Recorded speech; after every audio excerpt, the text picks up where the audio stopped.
Hello guys, good morning. কেমন আছো তোমরা সবাই? আশা করি তোমরা সকলে খুব ভালো আছো। আমিও খুব ভালো আছি। তো দেখো, আমি সকালে ঘুম থেকে উঠে পড়েছি, আর এরপরে আমি বরকে ঘুম থেকে তুলবো। তো চলো তোলা যাক।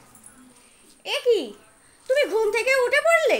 আবার উঠে বসে বিছানা গোছানো হয়ে গেল? কেন তুমি চাদরটা শুধু শুধু ভাঁজ করলে? আমি তোমায় বারবার বলেছি না আমি ব্লগ করব, আমি যতক্ষণ না বলবো ততক্ষণ তুমি উঠবে না। আমি তো তোমাকে ডেকে ডেকে তুলতাম। চলো আবার শুয়ে পড়ো আর চাদরটা খুলে মুড়ি দাও।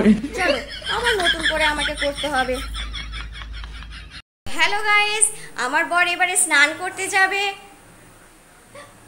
এ কি, তুমি স্নান করতে চলে গেছো?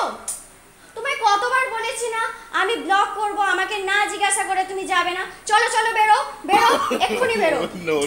আমাকে আবার নতুন করে করতে হবে। তো দেখো, আমরা লাঞ্চ করতে চলে এসেছি আর বরকেও খেতে দিয়ে দিয়েছি। তো দেখো আজকে লাঞ্চে কি আছে। এ কি, তুমি খেতে শুরু করে দিলে? লোভ সামলাতে পারছো না তাই না? তোমাকে আমি কতবার বলেছি আমি যতক্ষণ না বলবো তুমি খাওয়া শুরু করবে না। চলো চলো, যেমন শুরু করেছো আমায় না বলে ওঠো, উঠে গিয়ে হাতটা ধুয়ে আসো। এনো, আমার প্লেটটা রয়েছে, এনো। এইটা দেখি এবারে শুরু করবো আবার নতুন করে। যাও গিয়ে হাত ধুয়ে আসো, ভালো লাগে না। চলো।